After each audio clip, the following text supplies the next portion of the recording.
or they're an entrepreneur, something, right? Because Black women, we kind of always had to figure it out, and we've had to figure it out without being able to access patriarchy or whiteness. So our wellspring of confidence, our wellspring of esteem, and our belief in ourselves has always had to come from within, right? It's never been something that we could draw on from external society. We've always been reaching and reaching and unable to fully grasp the power structures that America is based upon. It's not that we can't get there, but we bump into the glass ceilings with far more consistency than other demographics do. So as a result, in this changing society, in this shifting society where power structures are shifting, Black women, we're not lost in the sauce. Basically, we're not struggling to find where we fit in. We're not struggling to determine where we stand, because that struggle has always been there for us on account of our gender and our race. Sorry, I'm getting excited just talking about this. Now, we take Black men who, again, historically have always been Black, so have been subjugated and oppressed historically on the basis of race, but were never oppressed on the basis of gender, right? And now that gender and patriarchal systems are not as enforced or as widespread, Black men, that reaching metaphor I just gave you, Black men are reaching, and not being able to grab anything, whereas Black women, we've always been reaching and unable to grab anything, so we just may do, right? Of course, I'm not excusing most Black men either. I'm not excusing them, because we can look to race and statistics of intimate parts. Let's just stop here, because she just, in a nutshell, she just gave the full, I think, rundown of her theory. Her theory is that Black women have always had to carve out their own existence, and that created in them the skill to be able to handle anything, which is why they're thriving and not having any problems right now. But Black men, because they have had access to sexism and because they are men, they have been able to carve out their identity as men with no problem. And now that they can't be sexist anymore, now we're just grasping for straws, and we're not good at anything now, right? Now, what I want to say to this right now, and people got mad at me when I responded to this, but what I want to say to you right now is I could do the exact same video that she just did about Black women in reverse. Yeah, I wouldn't do it, and because it gets us. I wouldn't do it. It gets us nowhere. But what I'm saying is her bougie ass, her beige bougie ass, looking into the camera with that college degree, talking about Black men through the lens of white feminism, right? With no ability to self-reflect in the moment. Like, maybe I shouldn't, if I love my brothers, maybe I shouldn't say it this way. Because you know what? It turns out not all Black women are doing great. Not all Black men are doing horrible. Right? So let's just level set this discussion. Because as it turns out, you just said a lot of bullshit with your college degree. Anyways, go ahead, Charles. You're the scholar on the show. You're a scholar. And listen, man, beautiful sister. And I'm trying to fight the urge, right? Because there's a response that you want to have, and I know it's not going to add value, right? And I don't want to do I love the Black women in my life. I think she's a beautiful sister. I also think that it's for this person, and I don't know her as a human. I'm just gonna talk about the ideas. You got to do all this shit on social media so somebody don't feel like you are disrespecting them. And I don't want to disrespect her as a person. And at the same time, wait, let's just stop for a second. Why you gotta do all that? Why you gotta front load everything with? She just talked about you like you a dog. I know. She just talked about you like you a damn dog. And you're like, oh, but she's beautiful too. She's beautiful and she's a good person. I was watching you and Sharif, and I know Sharif has said we ain't got to keep doing that. But let me tell you why I did it. Because I'm sure she got nice feet. Keep going. Let me tell you why I did it though. Because there's a certain part where I stopped listening to what she had to say. And I don't want to start off in the wrong way because people won't even listen to what needs to be said. So let me just go at the idea. And the idea is she presupposes that niggas just not doing nothing. Like just nothing. That's and right. Whatever we did accomplish, it was because of patriarchy, as if there are things that we don't go through. And I don't want to get into this who gets treated worse. I don't want to do oppression Olympics with my own race, with my own women. I don't want to do that.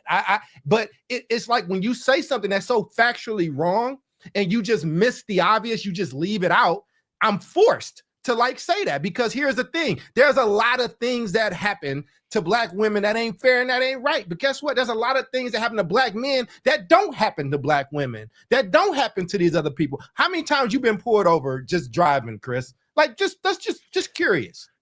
I mean, listen, what you're about to say, and you're a scholar, this is why you should be saying what you're saying is, if we wanted to treat this fairly, like inquiry, we would say, in what way has the Black man been emasculated and had his own gender have to carve out something special for himself because of the way listen, they used to do things to Black women. They used to do things to Black men. They used to treat you a certain way. They used to treat me a certain way. Right. Like, so we have special existences. Right. We have unique existences. So I will give credit to hers. Yes. I've read the books. I understand what they did to Black women. But you went to college and missed the whole chapter on what they did to black men, emasculating. Do you remember that during slavery, they didn't even let young black boys wear pants until they were out in the field? They made them wear dresses until they were in the field.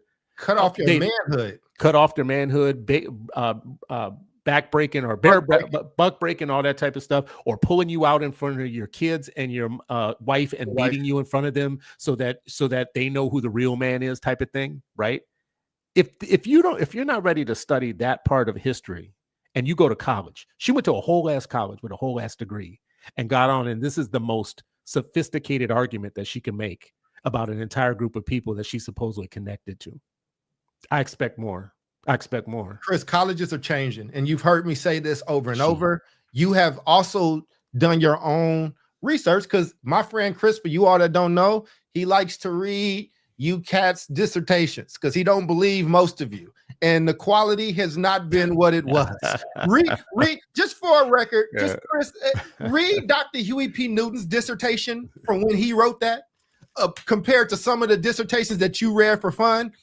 It's light years different around. Like, one of those actually is revolutionary and new thought and like inquiry and like something that we can build off of as a people. And the other ones seem like a union person that hates school choice wrote it for you.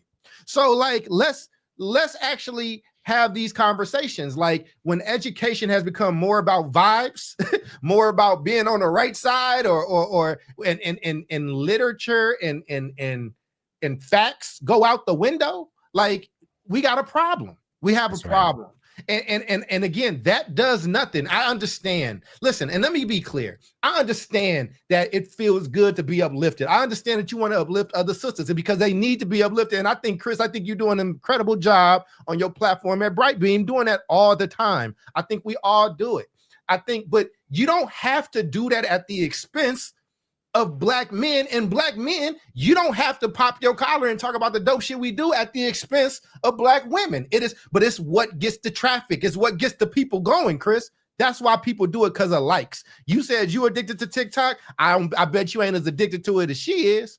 I don't. You know what? I'm going to push back on the reason that you do it, because there's a lot of people that are going to follow her and shake their head yes, that don't have any. They're set to private on social media. They're not trying to get any clicks or whatever. But this is a way in which you can get a lot of people to shake their head and say yes. And it's because a lot of people are having bad lives. They're having bad lives with male individuals. They're not getting what they want out of male individuals, and they're creating compensatory logic systems about why that is, right? So it's easy to go back to well, niggas ain't nothing. Niggas ain't shit, right? That should be a t-shirt, right? Because you had a few bad breakups and a few bad situations happen, and you can't find the one that is equally degreed to you, because you're going after the one with the Mercedes, and you actually should be going after the one with the Pinto, right? Like, that's going to become a problem now. Now you're going to get online and say some dumb shit about all black men, right? Dumb shit, right? My internet feed. Listen, I feel sorry for you if you listen to this right now. I feel sorry for you if your network of black men and your social media feed is full of people in your own circles that ain't doing anything. I feel bad for you if that's the level of black man you have in your life. You can't look left or right before you say something stupid and see a cousin, an uncle, a brother, a schoolmate, a friend from college, a friend from high school, whatever, who are all doing good things. So many of them in your feed that it would prevent you from saying something so stupid, right?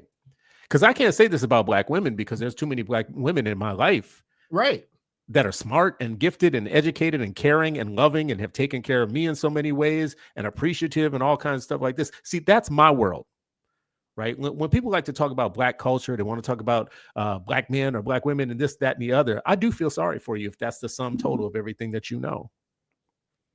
And maybe for some people, Charles, listen, I don't live in those type of neighborhoods. So I'm just gonna be real with it, right? I'm Negropean, so I'm just gonna be like real upfront about it right now. Listen, if that is the sum total of your world, I would say move, right? Now, I don't have anything for the ones that they're bitter because they can't find somebody, right? I don't know what you do with that, because right now I'm so glad that I haven't had to worry about dating stuff for like over 20 years, because Damn, that shit's toxic. Yeah, I don't know how you do it, bro. Like it's toxic. I think, man. I think as I get older, look, man. Yeah. It'll be a different show if I go into that. But I also just think that No, let's stop. I want to stop there. Let's do it. Tell me what is it like? If I were, you're in Chicago. If I was in Chicago, I was 15, 20 years younger, and I'm trying to date. I know it's different than it was for me, like in the 90s and the early 10s. What's the situation now? Are you going on dates? Well, dinner and a movie? I'm a workaholic, trying to retire my whorish ways, but I am but I've been single for a long time. I think that, like, for me, I've dating now. I mean, there are beautiful, incredibly accomplished women here in Chicago. I mean, there's, you can throw a rock and whatever type of woman you want. If you want somebody that's highly educated, cool. You want an actual surgeon? There's a ton of black women surgeons here. If you want somebody that is a little more, that around the way girl type, as they would say, you can kind of get that. I think for me, man, I got to a place where, look, man, I grew up homeless, bro. And I remember, you ever seen that movie with Chris Rock and I Think I Love My Wife? And he worked at the bank. And he said, let me tell you, he said to Chris Rock's character, the bank, the person who owned the bank, because he was fucking up because he was chasing Kerry Washington. He said, a lot of great men have lost money chasing women, but most great men don't lose women chasing money or something like that. Basically what he was saying is get your life in order. Like don't throw it all away in that. And if you do find a good one and you blessed to do it, then settle down and do that. I like my independence. I like my freedom, bro. I really like traveling up and going. I'm so out of practice. I'm like, when I do start dating somebody, Chris, I'm terrible because it's like, damn, I got to call you every day.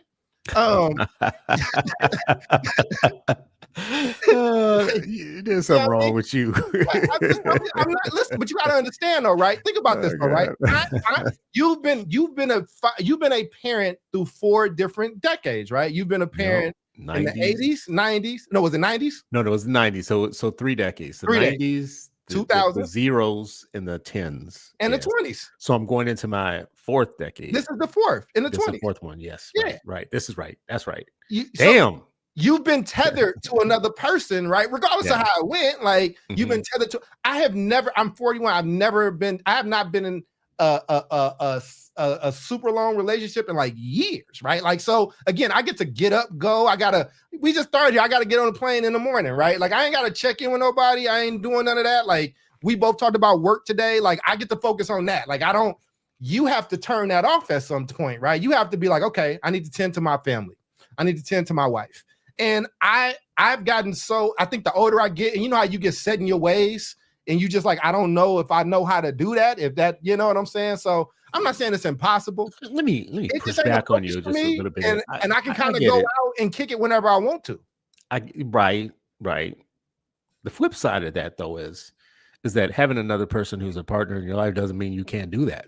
I'm not saying it does. Because like negotiation is the art of marriage, right? So the negotiation before and while you're married, right? Like that's the art of the whole thing. But let me say this. I wouldn't be sitting here talking to you right now if I hadn't been a married person. Right. Because there's so much shit that being married allowed me to do that built the foundation for me to be great. Right. Because you have someone like a partner like I do in your life, a lot of other shit falls in place. I used to dream about doing the work that I'm doing right now, to be very honest with you, but I was behind the 8 ball. Period of my life. I was couch surfing. I don't know if you know what that's about. Couch surfing, I grew up homeless. Right? I lived in 4 shelters. You and I talked about this. I don't want to one up, but listen, I lived in a Ford Fiesta with roommates. So I know. Just so you know. I had nerve to have roommates in a Ford Fiesta. And you know what? I can remember one night there was 4 of us in a Ford Fiesta. Right. Get your mind around that. I need this to be the 80s with crack involved or bass rock in the 70s, bro. It was the 80s. Look, I need crack to be involved because that's the only way I can see that even. Bro, listen, I told you this before. I feel like you be degrading things. Like crack gets a bad rap. right? Like it gets a bad rap. That's what we do to that. You never talk about the positive things about crack, right? It gets a bad rap. So yeah, it was the 80s. There were 4 of us living in a Ford Fiesta. Not 4 living in. Actually, there were 2 of us living in, but we had nerve to have. Y'all would rotate? Yeah. No, we had nerve to have 2 girls over in the Ford Fiesta in the summertime with the window down without access to showers like that, right? So, yes. I mean, when you talk about shelters, at least a shelter would have been a step up for me at one point, Absolutely. But and listen, I'm joking. But the thing that I was going to say about the marriage part is that if marriage isn't making you better, like to reach your own dreams, like building on your things, like, listen, if you're a computer programmer, for instance, right, and you end up marrying somebody who understands computer programming, right, I'm not saying it has to be that way. I'm just saying you're going to be marrying somebody who understands the work, and there's going to be times where they're going to add to your work. They're not going to be a subtractor. They're going to be an addition, right? Which means you're going to accelerate faster, right? The ability to look to somebody and say, I'm pretty bad with editing. I just wrote some shit. Can you take a look at this, whatnot? Right. And have that shit come back to you real quick, real fast and done, like a built-in editor, because I'm a writer, whatever. You mean like AI now? Bro, listen, yeah. AI is gonna replace something. AI now? It can't replace everything. It can't replace everything. And for those even the ones for y'all listening, the AI that is in the love business right now, the people that are forming AI agents that they talk to like a loved one, some of those AI agents are going bad. They've been programmed to go bad. Oh wow. Some of them. There's one that convinced the individual to kill himself. Yeah. So we're at the beginning of this, and it's already doing stuff like that, right? Anyways, I feel like we went all over the map here. No. We can come back to that, but I mean, we can have this conversation because I do think it's because I think for me, man, like I said, and she said, Laura said, what's up, El Michelle? I tell my young male cousins to go out on 5 cheap dates: coffee, museum, free jazz in the park, a hike, a lecture. If she hangs with it, she's cool. I mean, listen, man, I am not. I would say this: there's a ton of amazing people out there, and people got to find what they like. I really do happen to love work. I'm a workaholic in that sense, man. I think if I meet the right one, I'm down. I can settle it down and do that. But I'm not bothered that that ain't what I got. Like, this is not some incel situation. I think you've known me for a long time. I have zero issue. That's never the issue. The other thing that want me to be really honest, Chris, what I run into at this age, I run into people that I might have liked in high school or college that now have 4 kids, 2 baby daddies, 3 baby daddies that now want to settle down, and they'll say, "Oh, Dr. Cole, I'm so proud of you. Did you know I always had a crush on you?" I run into people that have had some life experiences and been ran through by some figures that they may not love. That's messed up. What do you mean ran through? I'm not. Let me be clear. I'm not even talking about sexually. I'm talking about like life has got them. Like life is like.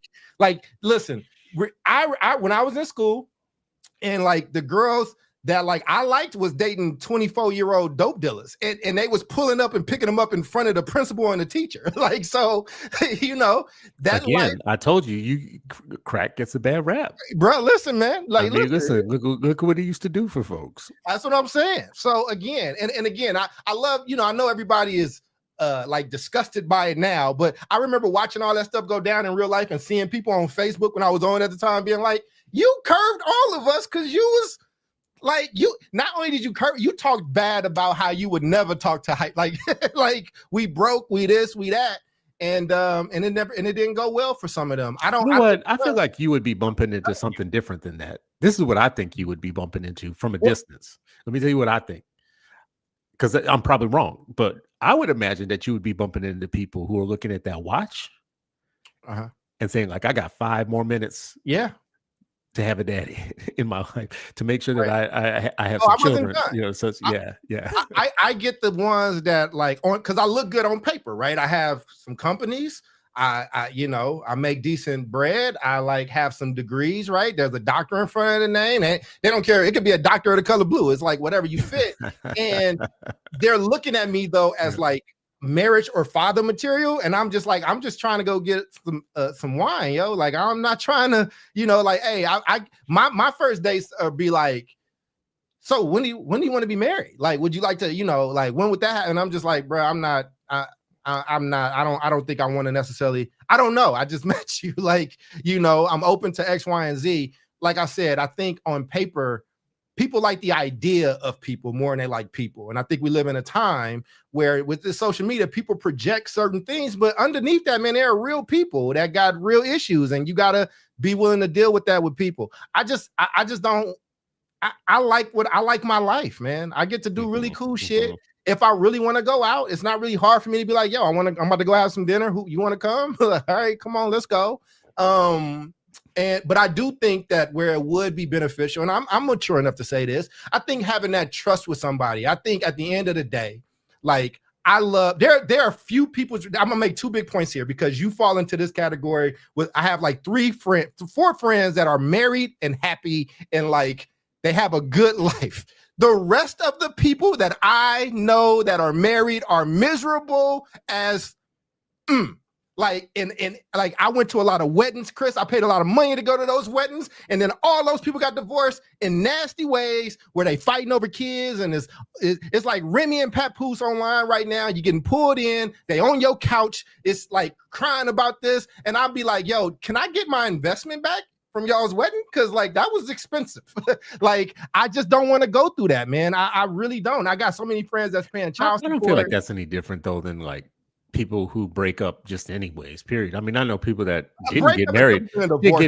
I mean, it can be, but I mean, I mean, there's people that move their whole life, move across the country for somebody and move in with somebody, and then, find out, in a year and a half, they don't like each other anymore. And you got to undo your whole life and whatever you got together. But do y'all have kids and do y'all have paperwork, right? Because it's different. Well, there's a lot of unmarried people with kids, yes. So the answer to that is yes in a lot of cases. Kids complicate. I'm talking about let's just call it an ethereal like tether, and that could be marriage or that could be a kid, right? Or like y'all bought a house together, right? I think buying a house together is just as like when you are or y'all have a business together. Like there's something that like, when that don't work out, the level of messiness, and I have not seen enough of the beautiful thing that I think you and Chrissy got, or my friend Mylan and Carmen got, that, and I love those relationships, like especially my homie Mylan and Carmen, like the way they ride for each other and love each other. Like they didn't go to college straight out, but like all their kids went to school,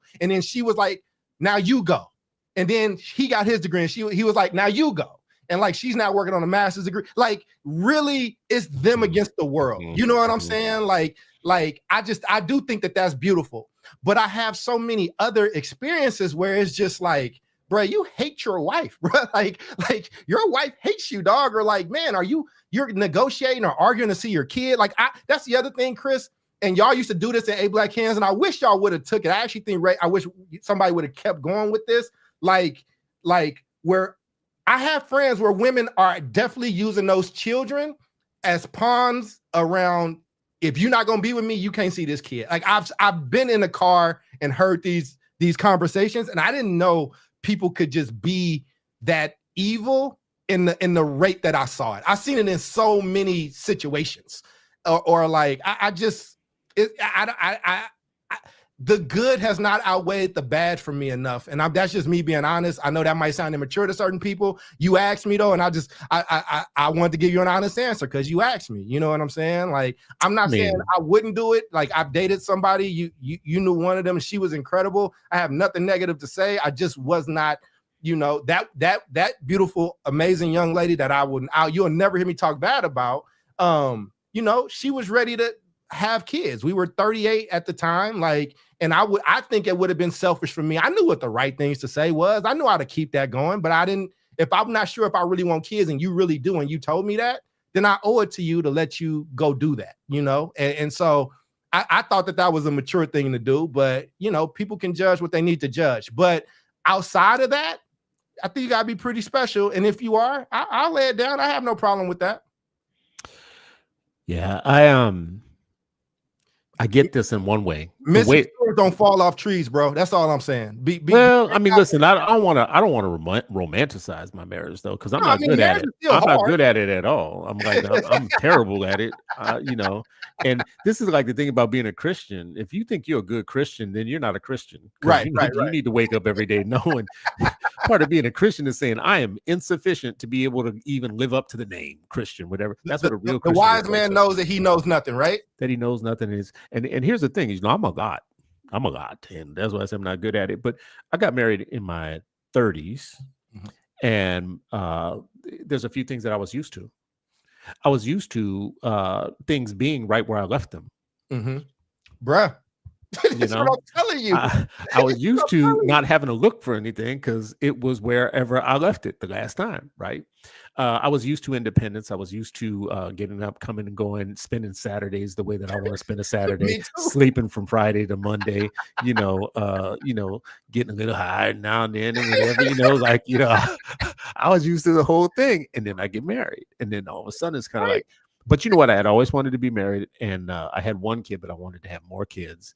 And when we met each other, it was almost like at the right moment, at the right time, we both wanted the right thing, and we identified it pretty quickly. I was in my mid-30s. I knew that I was going to want to have more kids, so I knew I had to, you know, like something's going to have to happen soon if I want to do that, right? And but I probably didn't pay enough attention to the amount of changing I was going to have to do, right?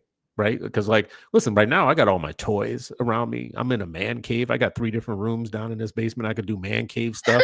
I got big person money. You got room for activities, Chris? Your wife listen, room for activities?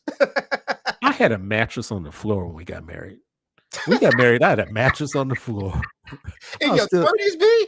Bruh. Were you bohemian? Were you like kind of like a hippie? What was going on? I was kind of like a broke Lenny Kravitz. That's what I was like. They just stole Lenny Kravitz. Did you see this Lenny Kravitz's birthday? Did you just see this man at 60 and he still got an 8-pack?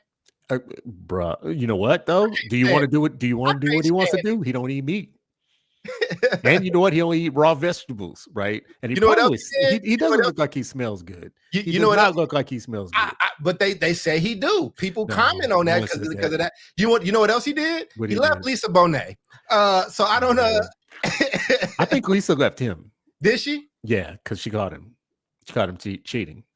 Yeah. Oh, I mean, does he look? I mean, I thought you signed up for that when you dated a rock star. Well, listen, I mean, I thought he signed up for something real when he dated her, right? I don't care about him. I love Lisa. I was in love with Lisa Bonet. Her daughter looks just like her, you know, like, hey, it's a really successful family. You know, they all cool when she was married to Momoa, and they was all friends. Aquaman, yeah, you know, they all, you know, Aquaman had a Lenny Kravitz ring on, and you know, Lisa ain't Bonet ain't losing no attention from the male species. No, you know, this is the thing. I do want to say this. Lisa Bonet. First of all, I loved her since the 80s. Like, she's so fine. She's my everything. As a matter of fact, that stopped me from watching the Cosby Show when Foxy Brown when Bill did her wrong, when he got her up out of there. I was like, you know what? I'm done with you. I don't know what's wrong with your old ass. But let me say this about her, right? What is this going to be mean for me to say this? I feel like she looks really good. I feel like you need to pull up a picture of what Jasmine Guy looks like right now. But listen, man, we're not going to do that. Listen, Jasmine, I know. I will remember Jasmine. I will remember her from a different world. I was in love with her too. I can't look at her and not see Whitley. Yeah, I mean, she's always it's not Jasmine Guy. It's Whitley to me, and Whitley was toxic. Whitley was gorgeous, man. I would have married Whitley. She was, but she was mean. That was early seasons. Remember when they got married and all that stuff? Like, first off, I will include Wayne when he eventually tamed it. Yeah, he tamed that relationship. Now, I will say this: that relationship, I bet a lot of people did get married because of that. Watching that relationship, that was beautiful, right? I bet that's true. These 2 people at a black school, 2 very different across the tracks type of people. One is very spoiled. One is very like Afrocentric. They kind of tame each other. They got their little issues. She about to marry the other cat, you know, and he stepped. I mean, that black love, that was just a good representation. So, but somewhere along the line, Chris, we got away from that and we got into Tyler Perry-esque dramas. And first of all, don't you blaspheme like Tyler Perry? Don't you blaspheme that? I respect Tyler Perry. So try, but I do want to pick up on something you just said. Is Where's the new version of Love Jones? Right. A movie, a 30-something movie, late 20s, 30-something movie about realistic Black figures in love with each other. It doesn't always work out, but in the end, it does work out, right? Like, where's that movie at now today? There's a few shows. I think, like, if you our mutual friend, it's a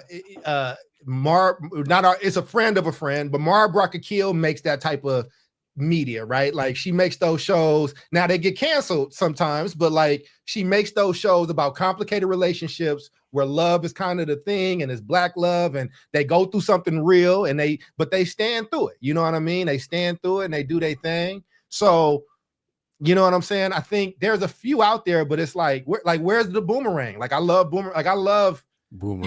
Who's that movie? What was the basketball movie where they both Love and Basketball? Love and Basketball. Yeah, there you go. Love and Basketball. Yeah, Brown Sugar. There's a few of Brown them. Sugar. Yeah, like there's a few, and I'm trying. You know what? There's times in my life I can remember being younger and mad about things. When I saw Waiting to Exhale, there's a scene in Waiting to Exhale where the 4 women are talking about Black men.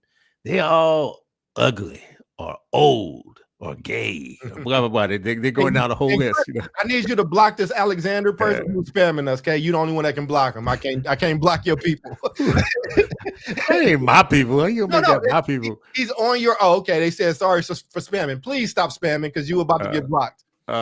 He came from your YouTube feed. Well, welcome, Alexander. You got good taste. Yeah, if you stop spamming. What was I saying? You was talking about we was talking about love, brother. Yeah, well, like, you know, in the movies and in portrayals of it, right? Like 20-something, 30-something healthy relationships that might have a little problem, but they're not the type of problems that you're seeing on kind of like trash TV right now. Like, oh no, I know what I was saying. And Waiting to Exhale, I left that mad as hell. I remember walking out that movie. Oh yeah, mad as hell. Yeah, because it was just talking about. It was kind of like where we started tonight's show, right? Like just a rib session on men. They're terrible. They smell bad. They were saying all kinds of stuff. I'm gonna have to look that up to see why that scene got me so bad. You raggedy bitch. I mean, listen. The only one out of them was, well, let me stop. Nah, listen. Because Whitney was the most in that movie. I remember that was the only thing I liked about that movie. I mean, listen. Look, shout out to her. You know, she wrote a few different books. You know, the big one was How Stella Got Her Groove Back, which was a play on her life. Do you know what happened in real life with that story, Chris? Who's that? Is that Morrison? Not Morrison. No, it's the same sister that did Waiting to Exhale. It's yeah. What's her name? Look, the lady, Stella Got Her Groove Back. Yeah, woman. It's I got you, man. Yeah, she had Taye Diggs in the movie with her. Terry McMillan. That's it. So you know what happened? So How Stella Got Her Groove Back is it was based off of her life and going and finding this younger cat that loved her and apparently boned her so good the first time a tear came out her eye. Remember that thing? I thought Taye Diggs was actually from the islands for like a few years until he did another movie. But you know what happened in real life, right? With that, because that, you know, life happened after that story. I feel like I remember there was an alimony story there somehow. What, alimony? He was gay. And, yeah, I was about to say, but I felt like he took her for some money. He took her for money. He was down low. Yeah. He came out. He left her, and then I'm sure he got paid on the way out. Yeah. So, That sounds like an Atlanta Terry, story. So. It really does. But wasn't there like a big age gap there? Wasn't a little bit of that, like a little bit of, you know? You know what though, man? PDF behavior there. But I don't listen. Nah, if it's two adults, I'm on my business, man. I know everybody's judgmental on what people do. I don't care about Bill judgmental. It is judgmental. I don't care about Bill Belichick and his girl. I don't care about that's a the crazy basketball player and the girl that he got that's older. Like, y'all are grown. What about Tom Cruise? They grown.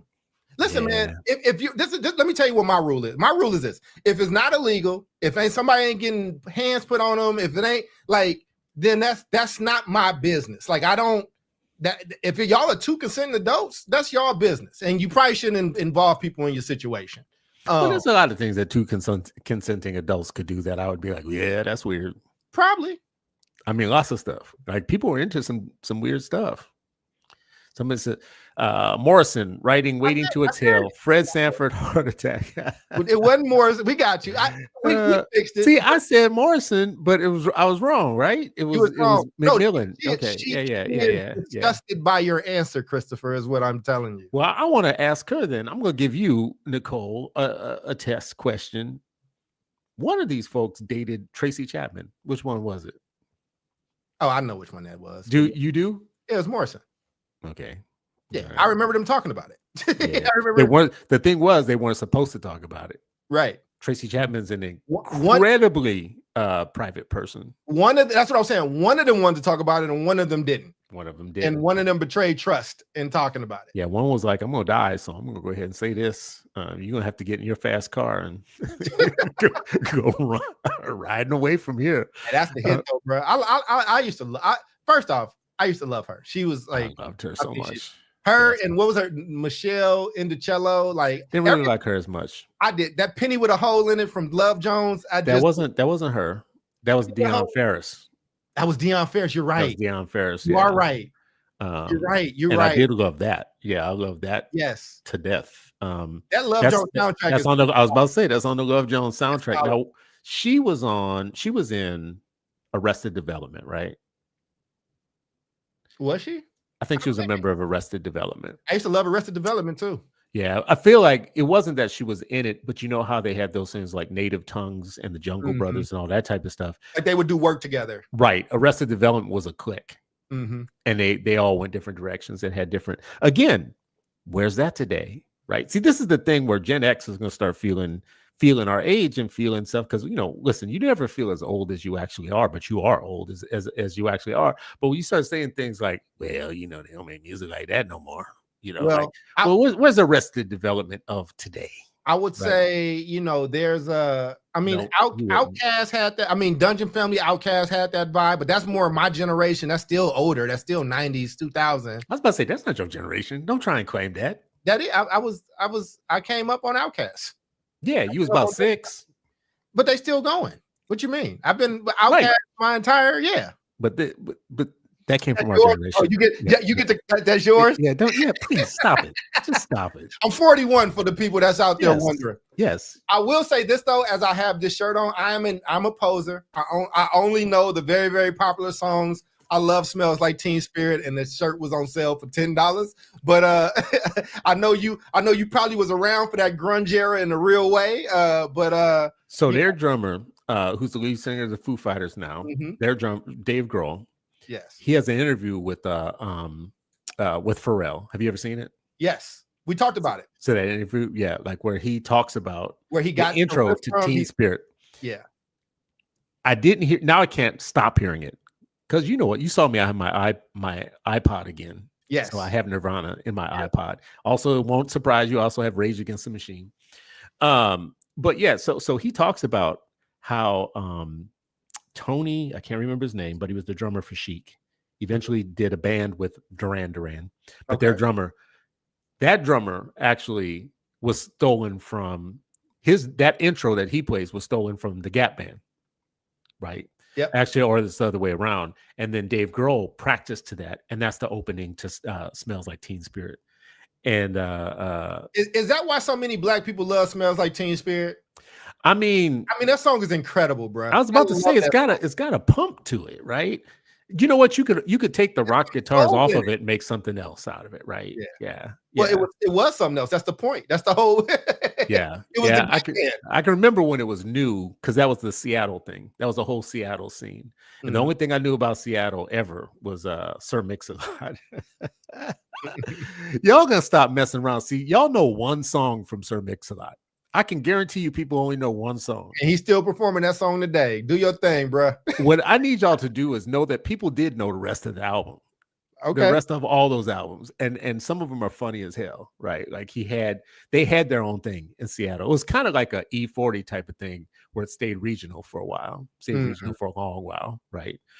As a matter of fact, I didn't hear nothing about E40. Y'all knew about him for a long time. Oh yeah, I was raised on E40, and I've met him and Too Short multiple times. I mean, they just mean a lot to the Bay Area. They just, and they're good in their pocket. I mean, him and Too Short both. Like I listen to Too Short tell these stories like how he was on the first tour of NWA, or how they used to bring comedians on the tour, and like it's for Too Short and everything that he does for Oakland. Again, Too Short does a ton for Oakland. If you look, he is the one that helped Little John become like Little John. Like I didn't know that. Yeah. You know what? I don't know. This is what I'll say from having lived in Oakland. Mm-hmm. I feel like I get Too Short, but I don't know how the rest of the country gets him, because he is very Oakland. Yeah. Right. Like he sounds. It's it's an Oakland sound. So I don't know how somebody in the South would get Too Short. Like I know he did. Didn't he do some work with Master P or something? He always got the South. It's East Coast. East Coast was the ones that struggled a little bit. But the South and the Bay always had that connection, right? Like that's because he also moved to Atlanta. That's how he discovered Little John. He's always been embraced. And E40 went to school in the South. He went to historically Black college. Like him and Tony Draper, if you remember from that time, this is your generation. Him, 8Ball, MJG, all of them came up together. They were in like he was in college down there, and like started, doing all this stuff or whatever. But we've always had that connection with the South. It's just the New York, it was a New York kind of bias towards that. And honestly, Too Short was one of the first ones that broke that down. Too Short was on Biggie's album before like that with the whole Pac stuff situation jumped off. And E40 saved Biggie when he came to the Bay when they was having those beef, because they had stuff locked in on him, and he stepped in and he stopped that. Like that's what I'm saying. Like he is what he means by very Oakland, Nicole, is like the same way Ryan Coogler is very Oakland. Like when you listen to Ryan Coogler or Marshawn Lynch or Too Short, like, or my homie Kamar, or my accent is jacked up because I lived in so many places, but there's just an aesthetic, the same way somebody's very Brooklyn, the same way somebody's very Detroit. You know what I mean? Like I dare you to find anywhere else where there's hella. Well, you find other things though. Yeah, but hella's very Oakland. I remember when hella started. I was there. I think I was the first one to say it. I feel like I should have like trademarked that, because I used to say hella. Bro, just some credit for hella. I love it, man. You got the cojones on you, boy. I love it. That man said hella it only exists because of me. Okay, I won't. In all seriousness, I can't take credit for hella. I'm just, I was one of the first that was trading in it, but I didn't start it. But I will tell you this much, and you're not gonna believe this. Okay. I am the first person to ever say batshit crazy. Oh my God. I made that up.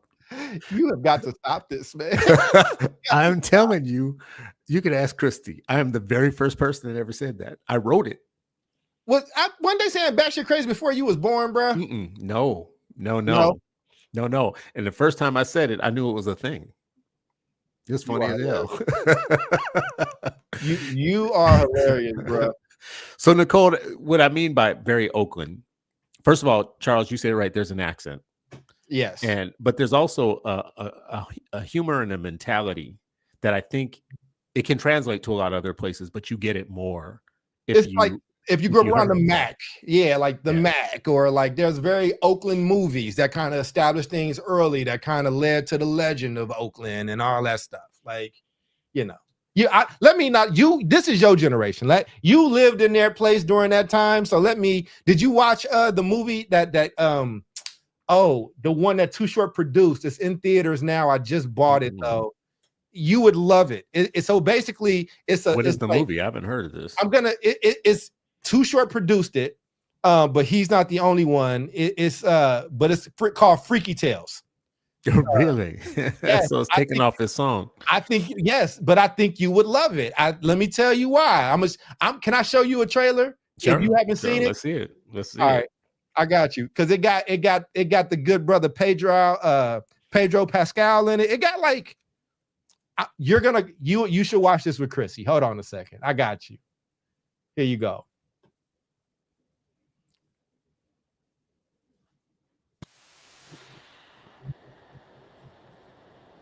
That's not 1987. Oh, sorry. Wait. Mixtapes to get out of the hood. Ooh, Lionsgate. 1987. Believes he can do the impossible. Defeat the bully. Sell enough mixtapes to get out of the hood. But I can say with certainty This underdog has seen his last day.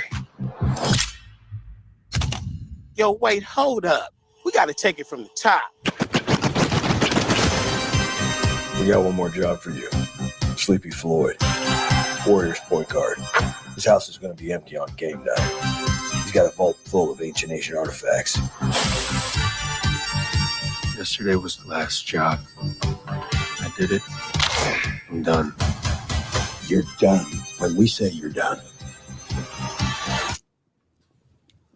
Fuck you. What happened next has been debated over the years. But this is the tale, as I know it to be. I found it. Did you see that? Yeah. That's so rad. You don't expect it. Hi, I'm Sleepy Floyd. Floyd's out there slicing people up with a sword. Can you repeat that?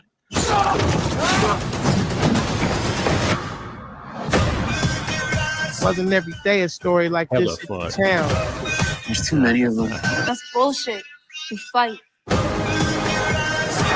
for those who lived through it, it became the stuff of legends.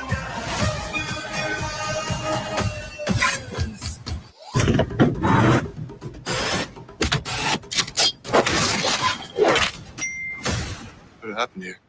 You fucked with the wrong warrior.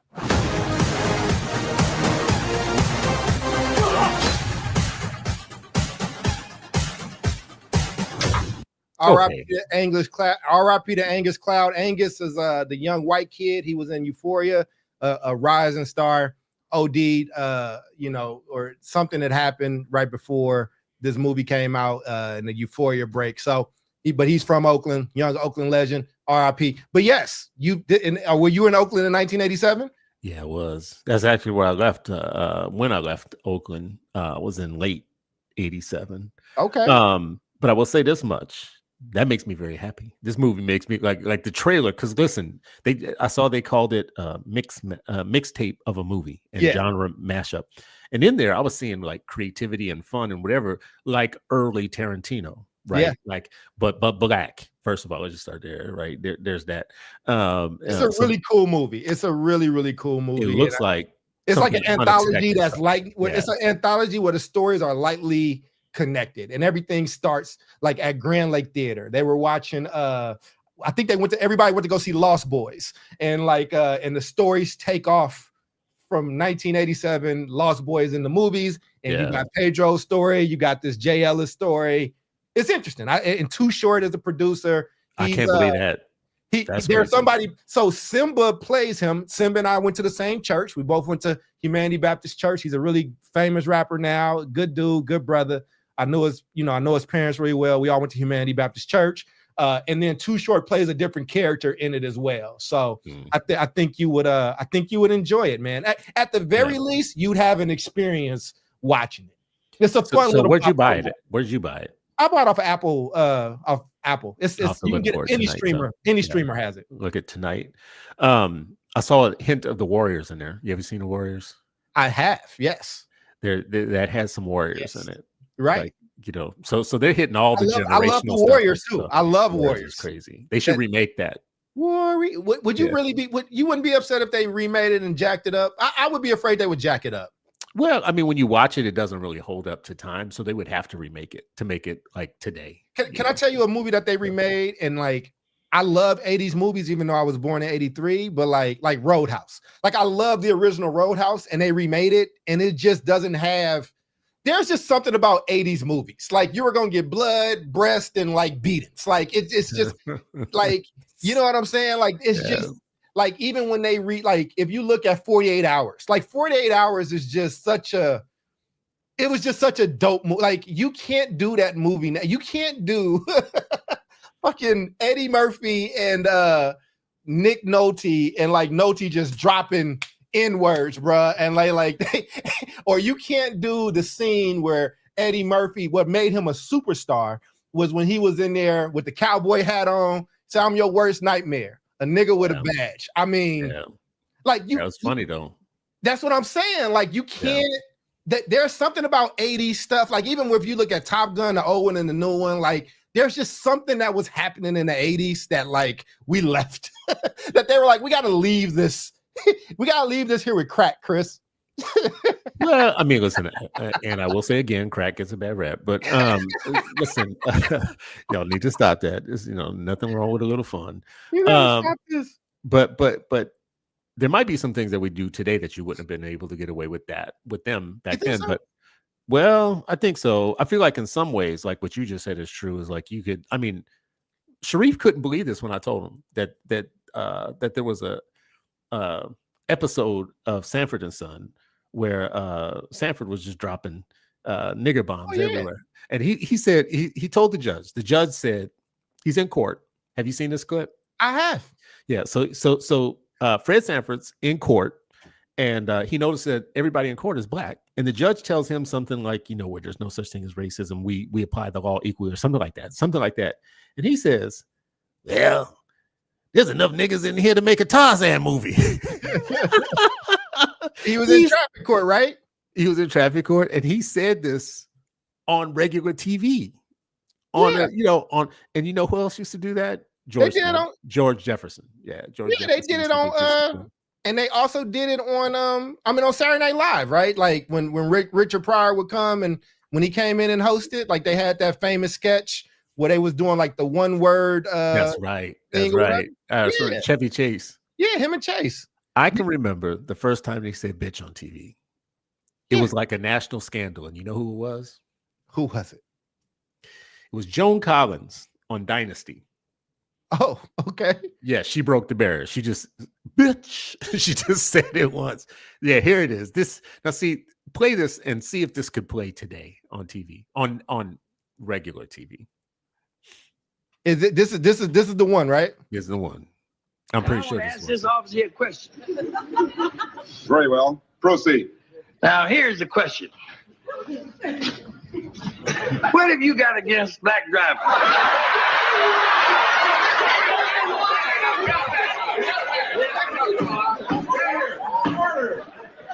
I will not tolerate these outbursts, and you will restrict your inquiry to the matter before the court. Well, that's what's wrong with the court, Judge. A black man ain't got a chance down here. I'm black. Well, you the judge. That don't count. Listen, why don't you arrest some white drivers? I do. You do? Well, where are they? Look at all these niggas in here.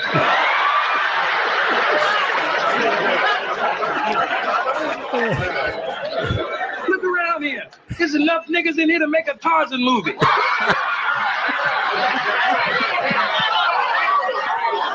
You know what's funny? Somebody gonna be mad that we showed that. Listen, somebody gonna be mad. And you know what I'm gonna tell them right now is I believe that I should play him in his biopic. I believe I should get that role. I think my glasses alone should get. I mean, you read enough. You can be read. I listen, and he's my favorite of all times. I used to listen to his albums. I don't know if remember, everybody had albums, and there was a big difference between his and Cosby and even Pryor. Like his album, his were dirty as hell. They were constantly dirty. Richard Pryor can be dirty too, but his was constantly dirty. Brings me up to something. Talk about this real quick, because you met Paul Mooney before. I have. I've sat with him, had coffee. Talk about it. What happened? How'd you meet Paul Mooney? So I'll tell that, but also for the people out there that got anything to say about good old Red Fox, he was known as Chicago Red, and you know who he was friends with? Detroit Red. Him and Malcolm X were homies before Malcolm X became Malcolm X. That's right. And yeah. They stayed homies. And that's why Malcolm will always be that dude. So I've gone to seen, Mooney a bunch of times in San Francisco, I love going to the little dirty, like comedy clubs in San Francisco. And he just come and he'd be incredible. This one particular day, he was very interested. He hated Barbara Walters. And he talked about the time he walked into Richard's house and walked upstairs and saw Barbara with her legs up and Richard in the thing. And so apparently Barbara really, really liked brothers. But I was in Berkeley and I was coming out of a movie because I love movies, and I saw him And I just was like, oh man, I've been to a bunch of your shows, but I told him that joke and I loved it. And he was like, oh, well, buy me some coffee then. So we sat down. It was a little coffee shop right there that I don't know if it even exists anymore. And man talked to me for like an hour and a half.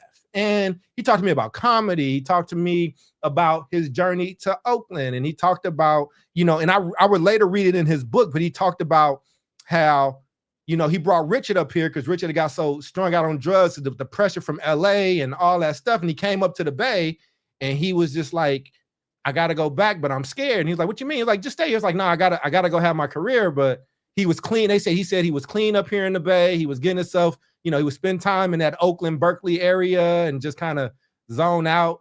And he said, if I go back to LA, the demon's going to get me. And if we didn't read his book, I think we read his book like maybe last year in my Black Man's Book Club, man. And that story was in there. He really, really talked about it. So, he was just so gracious with his time, but his mind was so quick. And he talked, how you talk about when you met, or you had him on your radio show. It's something about these old Black comedians. Dick Gregory. Like, right. He probably wasn't crazy. As prophetic as Dick Gregory was. I would say Mooney was just so straight talk, and you could just see why he could never become the guy. You could just see how he gonna say something and fuck up the chance, like, or whatever. And it's just who he is. He has to tell the truth. He has to talk about these issues, and he can make them funny. And he would say stuff. It was funny because things that were in his bit, I was like, oh, it's not a bit. This cat just talks like this. He was like, he said, other day, a white person gonna tell me I'm saying nigga too much. He said, I love saying nigga. He said, every time I say nigga, a white angel loses wings. I would just say it right now because I want 8 white angels to lose their wings. Nigga. We just having regular conversation, bro. Like, and then I seen him do that bit, on stage about he said every day it make his teeth white. So there'll never be another Paul Mooney. And just his relationship with Richard, I don't get into all that other drama and stuff after these people have died and all that stuff, man. I think, that was just a special bond, a special relationship, and he was a muse and a partner and a friend to the world's greatest comedian of all time. And more than one too. I mean, more than one. Everybody stole from Paul Mooney. Bruh. And Paul Mooney will tell you. Yep. They also, he probably tell you that, like, Chappelle's show. But remember, he was on Chappelle. He talks about his time on Chappelle, and he loves Chappelle, right? And like Chappelle loves him, right? Like, that's why Chappelle is the Richard Pryor of our generation, right? He is the Richard Pryor of our generation, right? I don't know if there's been a more funny and honest comedian than Richard Pryor, because I just watched. I like Gerard Carmichael. I used to like his first 2 specials and his show. I loved it. Then he came out and he's kind of been doing a lot of other stuff, but he had a new special come out. And I'm like, you know what? I've been rocking with him from day one. I watched it. And again, there's something about there's an honesty, but it's like, it's not funny and it's mean. It's like mean to his family. It's just, like, who is this? Gerard Carmichael. Is he the one that had the sitcom for 5 minutes? Yes. Then he recently did a thing. And it was really good. Not Tyler Perry. Tyler, the Creator. He's friends with Tyler, the Creator. Yeah, he tried to holler at Tyler, the Creator, and Tyler was like, nah, I'm good. He just laughed at him and farted in his face. And then he did this race play thing. Did you see that? Yeah. Yeah, sucking the toes of white dude. And the thing is, and I'm like, okay, look, and this is the thing, right? And let's be... Y'all, for y'all that don't know, I don't know how much of a Richard Pryor fan you are. Richard Pryor absolutely talked about doing something and then quickly moved to the next joke. But he told his truth, right? Like, and again, but he didn't. You're gonna gloss over things because everybody likes to act like LGBTQ was invented yesterday, but it was not. But if you ask Quincy Jones. Quincy Jones was like the oracle who would just say things. He would just tell the truth about stuff that he wasn't supposed to tell. He talks about one of the most famous he talks about Brando, Marlon Brando. He's like, he would get with anything. He would just get with anything. Richard Pryor, this one, that one. He just named just all kinds of random people because apparently Brando was he's a little bit of a freak. So yeah, so he just threw it out there. He's like, yeah, Richard Pryor, and I was like, Richard Pryor, let me look this up. What is going on here? Gerard, yeah, that's him. That's the one. So he was, he was funny to me in that sitcom thing that he did. And it was such a great sitcom. It was. I didn't know why it didn't take off because I was like, this should be the next thing. It did. The producers came to him and wanted him to make this change or do something, and he didn't want to compromise the art, so he stepped away. And he made sure all of them had jobs. He made sure Little Rail had a job. He helped everybody kind of blow up, and that crew. Like, I really like Gerard Carmichael. I really like him. And the fact that he's gay, I didn't care. But then he did that reality show where he's, he got a bad relationship with his pops, but he's trying to embarrass his father. Like, it just was. And then he did that race play thing. And then he I don't listen. Comedy is subjective. It's art. He's such a funny guy, and if you ever get a chance, watch his first 2 specials. I think they're really good. I thought he was the next Chris Rock when he came out. Like, he was that talented. He was like a Chappelle and a Chris Rock mix because he had the commentary. He's able to tell stories like Chappelle. He has the acuteness of like a Chris Rock who read, and he was like my age. You know what I'm saying? Like, he was like, and then it's like, and a little more like a young Cosby though. Yeah, that too. People forget when Cosby was first doing his original commentary. He was a little different than what he became. He was always clean. I'll put it that way. But Gerard looks like he had that kind of. He was a little bit more stately, right? Wasn't crass necessarily. He's funny. He was like relatable, but he wasn't. It's like observational and like. Yeah, he wasn't trying to be something he's not. Right. Like he's not doing voices. He's not. He's just telling you stories and making observations. Like one of the jokes was he said, if you are poor, you shouldn't cheat. Like, cheating is wrong. We all know cheating is wrong. He was like, but if you're rich, like he would look at these observations and make these uncomfortable things, but then he'd bring you around, right? Like, that's what good comedians do. Like, they make you uncomfortable, but then it's like, well, or like. Eddie Murphy is my favorite. Eddie Murphy is always my favorite. And I think people know Eddie Murphy is funny, but I don't think they give him credit for the genius of like, I love Delirious and Raw. If you go back and really pay attention, like, oh, he's talking about domestic abuse between his parents.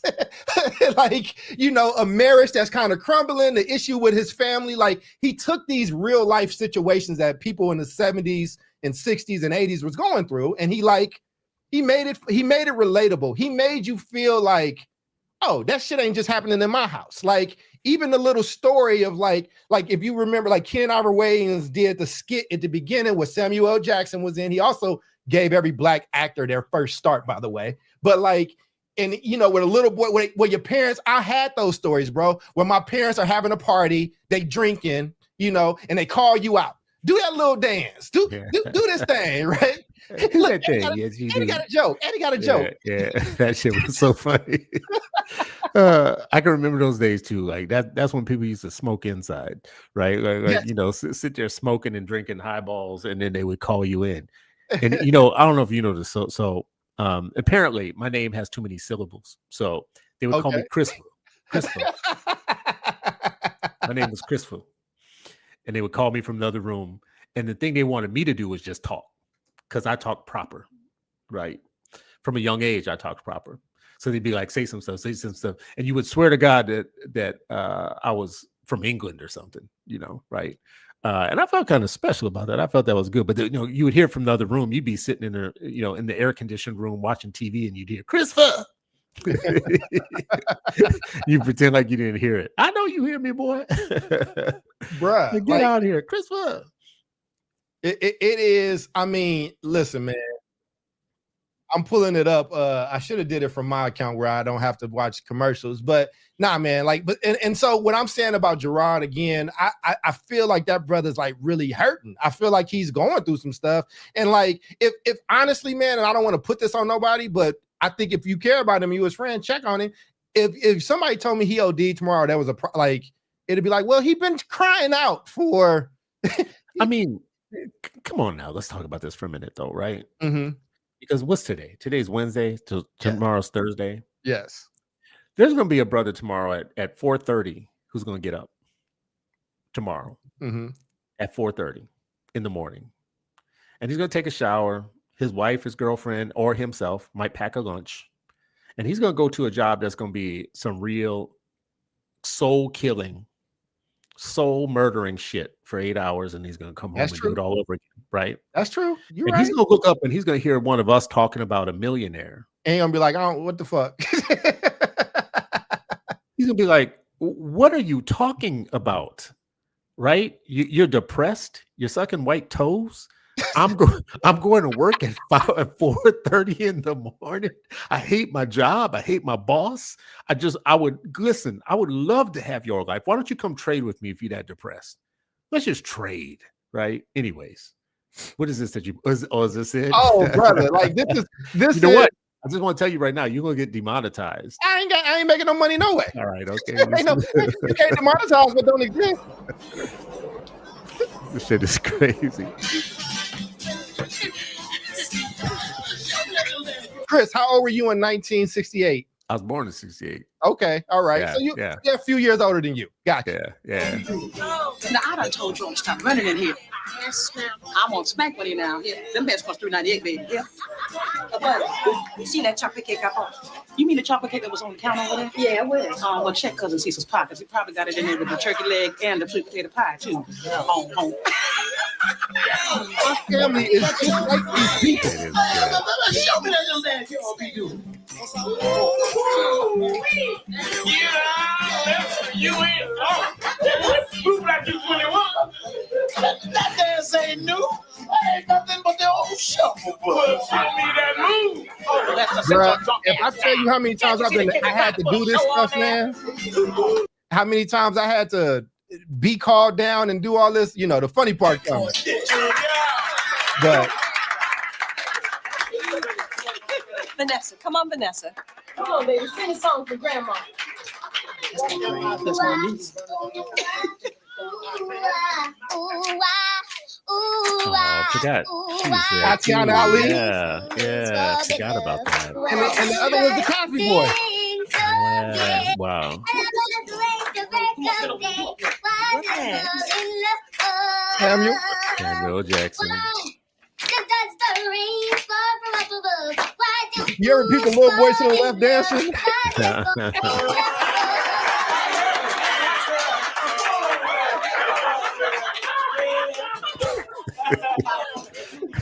Mom, I got a joke.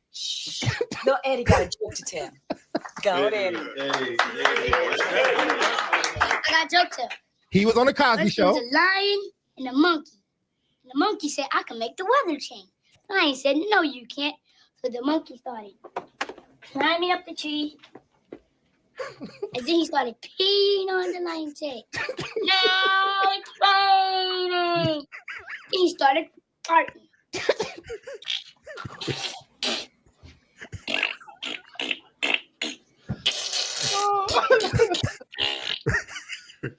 Now there's thunder. Then he started doodling. I would have got slapped, boy.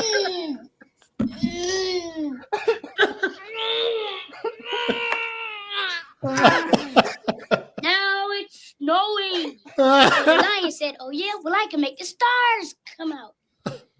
And yeah, that's then hilarious. he kicked them in the ding ding.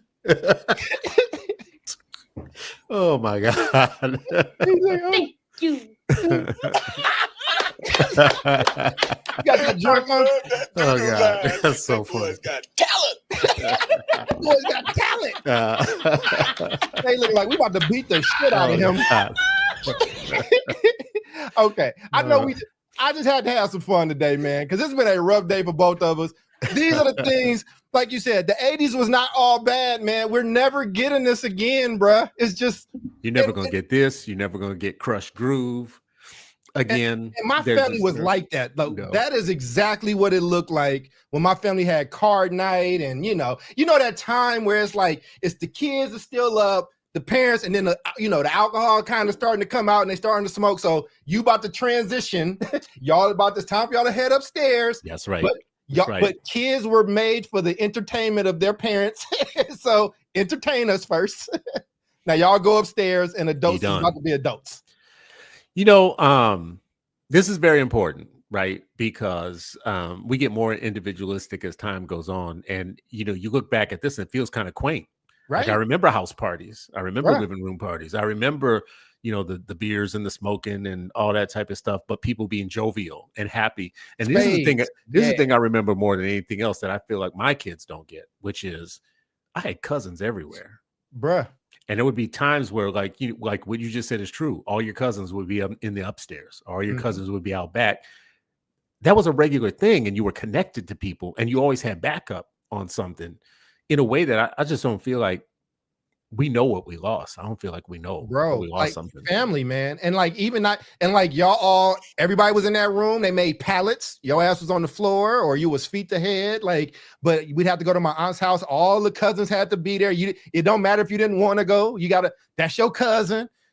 That's your auntie. Go give your auntie a hug. And like when I watched that Eddie Murphy Raw and Delirious, like, and he talks about that, it's like, yo, like that. He's describing my family, dog. Like when you talk back to your mama, she gonna hit you. Like he had these shared experiences that you could probably feel like it's only in your family, but it's like, but I'm laughing at it, you laughing at it. I'm telling stories about mine, you telling stories about yours, and it's like yeah, I could be up for spades. I couldn't be up for bid whiz. I couldn't be up when it, you know, like when there was a time. I always knew. It never was you know what, they rarely told me. I just knew. We all just knew when it was time to like, You know what? y'all exit. You're making me discover something. I may have been on the spectrum and didn't even know it. And you want to know what my evidence is? What? I was like Neo. That whole throwing the shoe thing, Mhm. you know, grabbing you up. They would do it to everybody around me. Everybody around me, except for me. You was And I fighting feel- some dick, yeah, bro. No, I think I may have been on the spectrum because that's the only reason I. It was like that boy special. No, you weren't on the special. spectrum. He's touched. special. He's touched. You can't throw the shoe at him. And it would be ain't nothing wrong with that boy. That's right. That's right. So I feel like maybe they knew something because I listen. I saw it happen all around me, and I remember being afraid of it. It just would never happen to me, right? And here's the other thing. I've said this a lot. You've heard me say this before. Aunties. Mhm. I had aunties. Aunties saved my life in every direction. Mhm. Aunties trumped my parents. My older aunties trumped my parents. Mhm. So if I'm at my auntie's house, I could look at my parents and be like, "Yeah, what you got Yeah. now? What you Right. got now? I'm at I'm at my auntie's house, right?" That saved my life multiple times. That saved my life. I don't have like nieces and nephews, but if I did, I feel like they would be spoiled. Probably. That's the I feel like whole, they'd be you know. spoiled. Yeah, I feel like they'd be I spoiled. think that's why you want grandkids so bad. Listen, bro, I should have grandchildren right now. I should Well, literally you have have grandchildren hella right now. kids, so I promise you will probably have some grandkids. The odds are in your favor. I need to have grandchildren while I'm still at the age that I Are you can still enjoy mobile? Why you can still like it. Right. so your son can be like, where was this cat when I was Listen. My kids right now, their grandparents now, they have watched two of their grandparents pass away. So that, you know, Sorry that's to hear that, man. been rough on them. Yeah. I lost all that's been mine rough. early. So yeah. But they knew grandparents that came to every one of their things. They knew the grandparents that were there for everything, like a birthday, a graduation, a recital, whatever, every single thing. That's the grandparents that they knew, and their grandparents were in their 80s, you know, 75, and then, you know, into the 80s. I don't want to wait that long though, right? Mm-hmm. Both of those grandparents, I will just say this much: both of those were pretty active, you know, but. You know, the whole thing about being a grandparent is like you know, you have disposable income. Mm-hmm. You get to give the kid back when you have a day of it. You get to take them out, spoil them, give them everything they want, and take them back to their parents. And you get to watch their parents. You know, you get to say to them, see, I told you when you became a parent, you was gonna face some of this same stuff. I'll be damned if people didn't say that to me, and I did face some of the same stuff. But Nicole said, Chris, you grew out of the spectrum, adapted what? You know, listen, you know, I can't say too much about everything. I just will say this stuff. If you have someone in your family who is experiencing anything like that, you do start asking yourself questions about your own past, right? Like when you see stuff like that show up in your kids, you start saying to yourself, now, did I remember anything from like my family tree, my cousins, me, blah, blah, blah, whatever. And you do start putting two and two together on something. Yeah. Right. You know, some things are hereditary. I definitely, if I take the test, I don't know. It'll probably be borderline close either way. I'm not sure. I'm just like, yeah. I've been 41 years. I've been doing okay. It's kind of helped me in some ways. It fucks me up in other ways. You know what I'm saying? But like my ability to focus on things. But this is very important because you are talking about Black boys right now in school. Right. Let me give you. I don't know if I told you this before. Minnesota has one of the largest populations of Somali students in the country. Somali people in the country because they've been resettled here. Their kids were exhibiting autism-like behaviors long before the people in Minnesota thought that they could have autism. They thought it was just their culture. So they weren't being diagnosed when they had autism. So multiple generations of Somali people were not being diagnosed when they had it. All the white kids that had it were getting diagnosed and then getting, special treatment, all this type of stuff. But for a while, there was this idea that they couldn't have they couldn't have autism because the powers that be thought that was just, the behaviors that they were exhibiting, they thought they were just cultural. This is how the world has changed. The world has changed. Like, we finally have a name for some things, right? That we didn't have a name for before. People used to do, kind of like, what do you call them? They would analogies or whatever. I don't know. People would just say stuff like, oh, he touched, or that was touch, which I'm still tripping. When I get off of this tonight, I'm going to be tripping because now that I think about it, I did get out of a lot of stuff. I missed the whole, listen, bruh, I brought this up on another podcast. I set the trash cans on fire at a Catholic school. Oh, wow. And my grandmother was called down because, when you Catholic in New Orleans, it's important. So my grandmother got called down to her church where she tithed her entire life. And they pinned it on me. And my grandmother did that. My baby would never do nothing like that type of thing. And she looked at me and said, did you have a lighter? I was like, no. She was like, see, I told you. And I was like, if my grandmother will take on the Lord for me. Oh, man, I'm in good. My grandma will take on the Lord for me because that nun was looking at us like we were crazy. Mama Toya in the comments. So we started out tonight talking about the way that we are characterized as Black men. Absolutely. By oftentimes by other people, but definitely by Black women sometimes, not all the time. But what we have known through our 8 Black Hands days and through the multiple events and things that we have had over many years, is that there have been a core group of women that have just been our biggest supporters and backers and intellectual partners on things. And it's been amazing if you think about it, right? That you have people in your life that you don't have to worry that they're thinking the worst of you. Right. That's amazing. So Mama Toya, love to see you. Good to see you tonight. El Michelle, good to see you. Nicole, who threw me some shade a couple times tonight. I think maybe possibly. Were you throwing me shade, Nicole? I don't know. It's good though. It's good though that from where we started to end more in a positive place, right? Yeah, I mean, but again, I think I think what we did was actually organic, and I think it was dope in the sense of instead of doing all kind of fucking talking heads and pontification, we just showed you 2 Black men just having joy, man. Just like we laugh and we enjoy things and we have memories and we grew up and Chris can get nostalgic watching a clip from a movie he hasn't seen, but like, damn, 1986, 1987 Oakland, like I remember that. Or damn, Richard Pryor, man, meant a lot to me. Like that's the other thing. Like, this is, I think what we did is like, you have to, instead of explaining these things to people, you got to be like a good movie and show and not tell. Like I can put the words together and tell you how worthy we are and we can compare losses and things like that. But nah, man, you watch 2 brothers who grew up in very different homes, very different situations, but we just had a mutual connection that was unscripted, where it's like, Here go this Eddie Murphy skit. That was funny. That was funny. Yeah. My house was like that too. And there's a familiarity that has died out.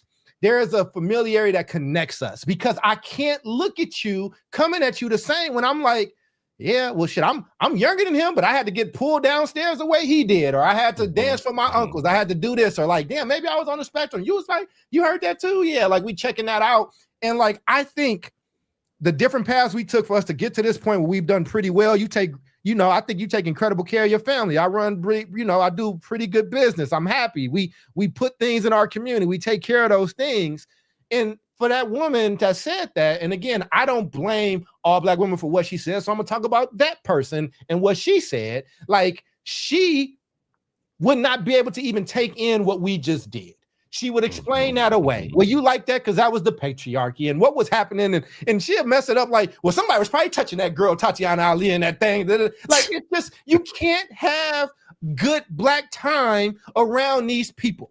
And these people hate themselves and they hate that they're Black and they're trying to create a new Black. And in that new Black, they love and appreciate and crave white women and put their hopes and thoughts into them, but they can't seem to love the men or the other sisters in their life that don't buy that crock of shit. They call those women that love their husbands pick-me's, or they call, somebody that says, I want to be, like, yo, me and my husband both got issues, but we're going to get through it together. When you talked about you and your wife and like, yo, I'm not perfect in this. And like, that's what marriage is. Marriage is not this is what I was told. And I don't take my marriage advice from people who not married or who only been married a few years.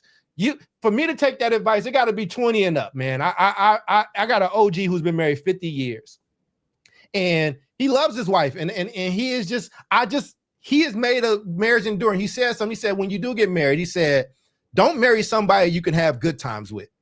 If you do get married, marry somebody you can have bad times with. You're not getting that from Twitter.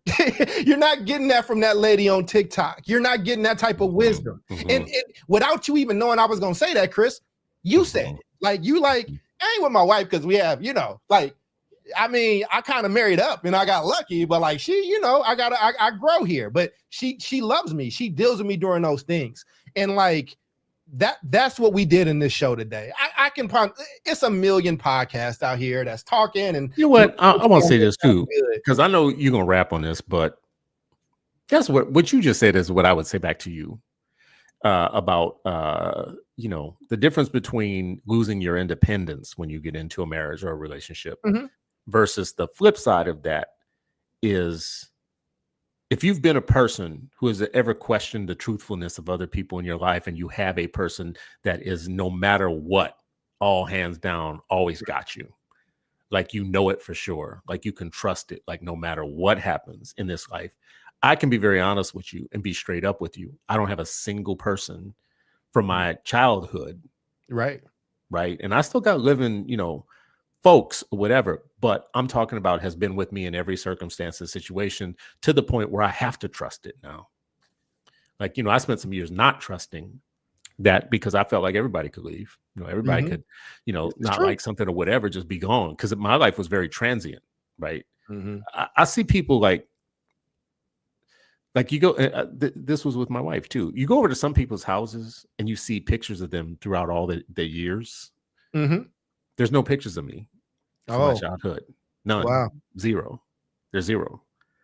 I think I have one in digital form. Were you just a bad kid that didn't want to take pictures? You always messed the picture up? I just had people in my life who didn't care to keep pictures of me.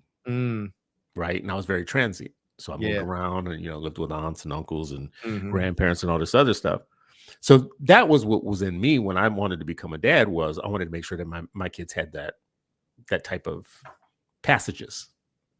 First grade, second grade, fourth grade, sports, dance, all that type of stuff. And now we've got a house full of that. I'm only bringing that up to say, if you had that life, like I'm describing to you, but then you have a person who is rock solid, no matter what, on your worst days and your worst times, right? Job losses and all that type of stuff. They're looking at you like, what are you talking about? We got this. This is fine. That's the thing. Yeah. Well, I think that's beautiful, and I hear you. I think what I have learned and what I have experienced, if I'm being honest, and the vulnerable thing is that usually when you a man, maybe a black man, but maybe just a man in general, I don't know. The love is very conditional. and the people that I run into. So if I do ever run into that and I see that potential for unconditional love, I think that that's a different feeling. And I think that you recognize that, you pray for that discernment to recognize that when it's there. And some of us are lucky enough to find it. You're one of those people. El Michelle is one of those people because, El might twist it on us a little bit at times, but she love her damn husband. I don't know. We did so many shows at 8 Black Hands. I do not know if we can count on more than 2 hands how many times El Michelle did not bring up her husband at some point in the comments. So you know what I'm saying? She said he used to be in the background listening to us. Right. Yeah. But what I'm saying is, it's very clear that they're solid. Like when you see a solid, beautiful marriage, like it is beautiful, but it's competing for every one that I see of you, Chris. And look, when I really need something done, Chris, I don't send it to you. I send it to your wife. I'm not fooling with you, but that's true. And it gets done. So, I love you, Chris, but it gets done. Right. You tell Mrs. Stewart that Charles said thank you. But I put it this way, that's because we have our negotiated roles in life, right? But rose is a bad word to this. This is what I'm saying, bro. Yeah. Well, listen, it's the miserable taking advice from the miserable, bro. And I'm not roles no matter what. I don't care what any of them people say. You don't have roles, right? Absolutely. You just need to negotiate what they're going to be. Yeah, and that don't mean that they can't shift and they can't change. And there are times when look, I'm not to bring up Charlemagne per se, but I think the way he talks about his wife is, I think where he was like, look, I lost everything. I lost my job. He was like, I didn't do a prenup because when I lost everything and she worked and I was there with that kid, like feeling like less than a man, she held it down. So if whatever reason we did break up and whatever, she can't have it all because I only have it because of her. That's a beautiful thing, right? I'm looking at Travis Hunter, the young football phenom that he just went second in the draft. I mean, bro, he's about to get $60 or $70 million, 30 to 40 guaranteed.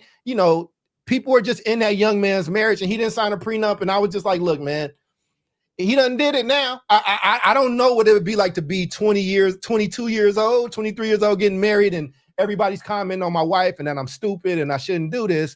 But that's the world we live. We live in a hateful place, bro. This shit is a right now. On this one, I agree with you on everything that you said. But you got to this one, I feel like Kanye, this is the one thing that Kanye has been right about. Oh, get a prenup. Yeah. Prenup. That's not what I'm saying. We can have that. I think if you have assets and you come in and all that stuff, handle the business. I'm not talking about that. I'm talking about the fact it's over. It's done. They did it. Yeah. At that point, now it's two adults. I'm just saying, I'm not talking about people that give good faith.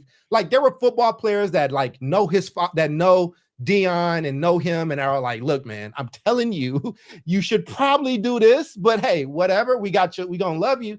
But I'm not talking about those people. I'm not talking about people that actually have good intentions. I'm talking about people that are like vultures that are waiting because it's going to be a story and it's going to be salacious and they get to have a one-up on somebody on social media. That's what I'm talking about. I just think we live in a hateful time, bro. And I think what we did tonight, the joy of it was what was profound. We just had a good time. And sometimes people don't like to just see black men have a good time. Just enjoy it. And on this one, I'm going to say yes. And there are other podcasts like that. And what I'm going to say to everybody listening right now is you are in control of your algorithm. And if your algorithm is sending you a steady stream of bullshit, that means that you have summoned that demon into your algorithm. Because in some ways, listen, if you were just really into science, your algorithm would feed you science all day. If you looked up Neil deGrasse, whatever his name is, Neil deGrasse Tyson, talk about space and stuff like that. Guess what your algorithm would have every day? Stuff about the moon and the stars and all that type of stuff. Neil deGrasse Tyson taught me yesterday what a knot was, knots and 40 knots, 50 knots, and all that. Yeah, I was like, I didn't know it was longitude and latitude, and because it's a sphere and all that stuff. And I can guarantee you, the more you look up stuff like that, the more you're gonna have that in your feed. Little known fact, people don't know this about TikTok. you go into TikTok and y'all who have it, open it right now. And the For You on the side, and then there's the ones that you follow, and there's a TikTok shop or whatever. And all the way to the left, there's that one that nobody ever clicks on, except for Asian people. The one on the far left is the STEM one, and it's a steady feed of all smart stuff. It's all like, teachers and astronomers and mathematicians and whatever. If you put that in your feed, guess what? That's what you're going to get. But if you do the Real Housewives thing in your feed, guess what you're going to get? And you know how I know a part of this myself? Because I'm not talking about other people. I'm talking about myself. Right? You're like, I got to clean up what I'm looking at. Listen, because there's times, like there have been several times where I fall down a rabbit hole with the World Star thing, right?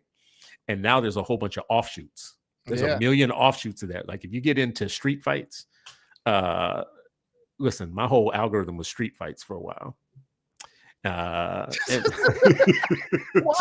Because I just thought it was funny. It just was funny. I mean, first of all, it was funny to me that they happened so often in so many different places, but they had the same rhythm to them. Like World Star, somebody will start out with someone yelling, World Star, and then somebody getting popped in their mouth. Right.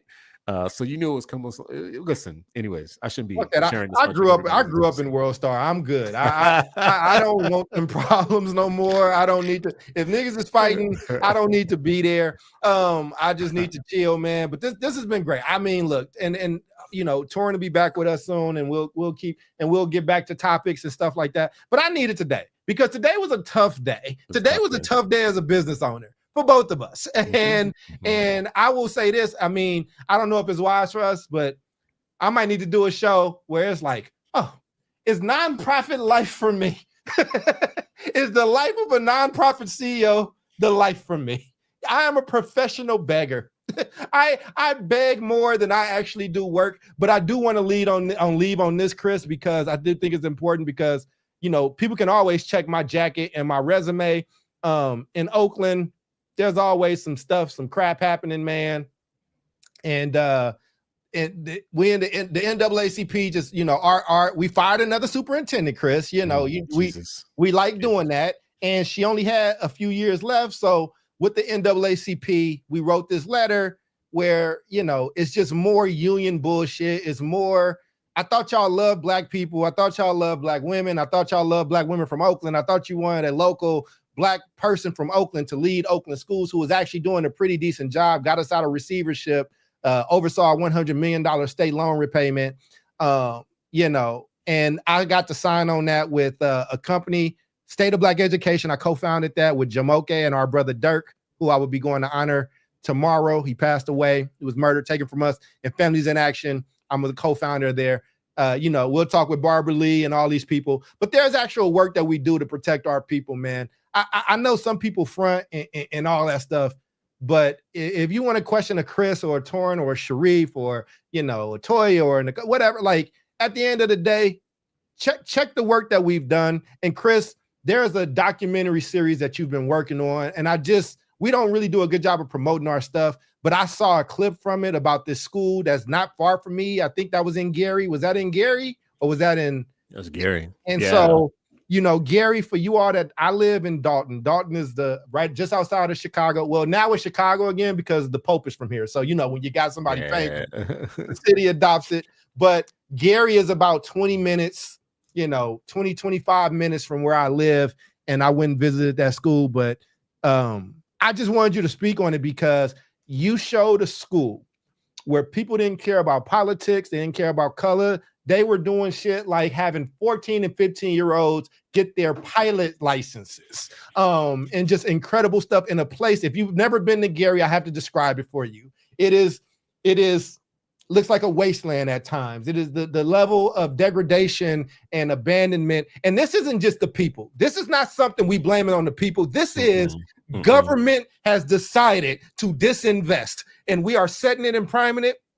Don't be surprised when the ultimate, that is going to be the mother of gentrification. In 20 years, I don't think nobody going to be able to afford to live there. Like they are devaluing it so much that they can buy it in one fell swoop.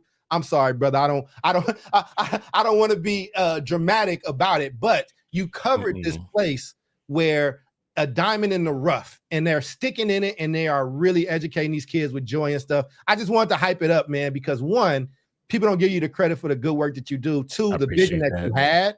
And I just think it's an important story to tell. So we should end. Tell me that story, a beautiful story where Black kids are being educated and doing beautiful shit that we never would have imagined doing. So I just say to everybody, you know, I spent a lot of years as an education advocate talking about how bad the system was and how everything's broken and how nothing's ever working and how we should just burn it all down, blah, blah, blah, whatever. You can only go so far with that before you need to ask yourself, when am I going to say something productive? Like, okay, I know what's wrong. I guess I've been saying it for a decade. What's wrong? Yeah, okay. But when am I going to start showing some things that work?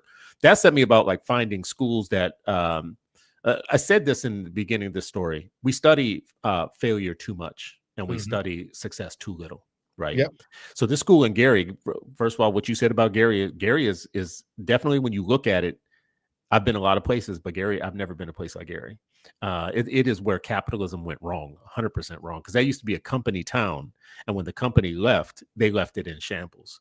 And you know, this is where the Jackson family came from, and others. You know, it was a enclave of working Black folks. It was a working society. Today, we couldn't find any corporate restaurant there. We couldn't find a Burger King, a McDonald's, a Taco Bell, nothing in between. When I came to visit y'all, we visited like 5 places. I was like, bro, I might have to take you where I live, B. Like, right? We had to go a city over just to get Burger King, right? Like that. That's how Gary is. And in the heart of all of that, we did a Roses in Concrete story because there is a school there where kids are graduating, in some cases with their AA, but they now have a crop of kids that are getting their BA while still in high school, paid completely, because while you're in high school and you keep going with that, it's all free. So you are seeing intergenerational breaking of curses in this situation, because you have kids graduating with degrees from high school, capable of doing something. And the ones who aren't getting degrees are getting certifications, something that they can take with them, including the 2 brothers that I met. Now, if you saw these 2 brothers at the bus stop, you would think of them as just normal teenagers, and they are normal teenagers. But what you wouldn't know about them is that they fly planes by themselves in high school as seniors. They have pilot's licenses. They have passed. They have done all that stuff. And if you were to walk by them, you wouldn't say those are 2 pilots. The number of Black pilots in the United States is so small that if you have a high school with two Black seniors who have pilot's licenses, you're doing something. And if you're doing it in a place like Gary, that was my Roses in Concrete story, was just to say, as bad as we just made Gary out to be, the young people there don't seem like it. They really don't. They seem resilient and vibrant. They smile. They're having a good time. And this is a school that truly believes in them and pushes them towards getting college degrees while they're still in it. So, and I just want to show a clip, man. And I know you're going to have questions afterwards. I want you to be able to answer where they can find it. But here's a clip, and I've been sending it to everybody I know. That's how I answer the naysayers. Number one, I'm not here for charter versus public. I'm here for quality versus not quality. Better outcomes versus traditional outcomes. Kids can be doing a lot more if you empower them than tradition expects. when we talk about the success at 21C, it's apparent that they are working to shatter the belief gap, instilling kids with the expectation that they can and will do great things. The programs at 21C are allowing kids to get associates and even bachelor's degrees completely tuition free. That's how I answer the naysayers. I just wanted to I think that's a perfect way to end. I've been around this country. I've seen great, beautiful schools, like whether it's Purdue Polytech in Indianapolis, or this 21C, or some of the schools I've seen in San Jose, or some of these are charter, some of these traditional, some of them are private. You kind of fell in love with the private African Center School in Oakland for a while, where a lot of Ile Omade. For people who want to see a real school, go to Ile Omade, and you will have a cultural experience that you will ask yourself, why can't the other schools do this? Yeah, I think Travis Bristol ended up putting one of his kids in Ile Omade. Really? Wow. And again, right, and that's a private school, and I've seen traditional public schools, it's a black private school. Yeah. Yeah, and it's an I've seen Afrocentric private school. So, if just to bring this full circle as we close, you can think like that sister at the front and feel like you won something by putting your people down and just completely writing people out and all that stuff, man. Or you can choose to uplift your people. Black men, black women, people, men, women, whatever. Like, but those things, and some people might have a comment, well, that's why you showing me at school with man, I don't care who leading it, bro. Like, if they doing some dope stuff, they doing it. If Dr. Warren is doing some dope, and that's the thing about this clip too. I'll just say this: this isn't gonna be the last school I'm gonna do this at, because right now, like in the last 10 days, I was embedded in 3 schools in St. Louis, right? And there's going to be more and more and more of those schools, and they're run by all different kinds of people. But the one thing that matters to me is the children. Right. Show me black children doing something amazing, and then I'm going to ask you, how come nobody's telling the story? That's what I'm going to ask you. I'm going to ask you, if you have black children like this in cities where everybody else is giving up on them, like, oh, those kids can't learn, especially, I don't want to beat up on traditional schools, but I mean, I feel like there's entire school systems that have given up on black children. Right. Yeah, I agree. I mean, I agree. I just think that, again, if you want to doom scroll, you can do it. There's so much stuff that will, like, I don't know why we continue to watch shit and scroll shit that is like killing you and making you like hate life and want to take yourself out and this, that, and the third. But like, I just want to end on that, man, because I appreciate you inviting me. It was my honor. I dropped whatever I had to come, and I got to listen to these parents and these kids, and then we met somebody who was a bus driver whose kid went there, but then they were like, well, you can come get some classes too, and then I think they went to college together. I don't want to kill the story, but it was just, let me tell you a beautiful story, because this is the first story I heard. I met this this mom on a panel that I did in Nashville, and she was from Gary. And she told the story on the panel that her daughter had went to this school and was starting to take college classes while in school, and she would wait in the parking lot for her daughter. Yeah, that story. Yeah. And her daughter eventually said, well, instead of waiting in the parking lot, why don't you come in? So her mom started taking classes with her. Now, the end of the story is this. Her mom was the bus driver at the school, and now her mom's an executive there because her mom going to school with her, they're both working on their master's degree now together, right? So this is a mom who was just waiting in the parking lot for her daughter, because her daughter was in high school taking college classes, and she wanted to make sure nothing was going to go down. And her daughter eventually got her to go in. And like I said, now they're both on their way to master's degrees together, right? You tell me a story like that, and I'm like, that takes away all them other stories that you're telling. Bruh. All them stories about deficits and, awfulizing black children and all that type of stuff. Okay, that's cool. But when are you going to start telling some of these other stories? Stop telling us what we can't do and tell us what we can do, man. Absolutely. I needed today. I needed this. Hopefully y'all enjoyed it. But I'm going to be honest with y'all. This was definitely more of a selfish episode. I needed to laugh. So go watch Eddie Murphy. Go watch whatever you like. Listen to Red Fox albums. Red Fox album. You go watch Freaky Tales. I would love to hear your thoughts. And again, I don't want to build the movie up like we did a Center, so you can be like, it ain't that great. I think it's a decent movie. I think you're gonna have a good time. I think if you just enjoy the ride and enjoy it with your wife, and I appreciate you, brother. Keep doing what you're doing. And if y'all want to check that out, go to Education Post. I don't know where the full thing is. Yeah, just search Education Post on YouTube. You'll find it. Sounds good, man. Yeah. For Torin, that's Chris. I'm Charles, and we'll see y'all next time. Peace out.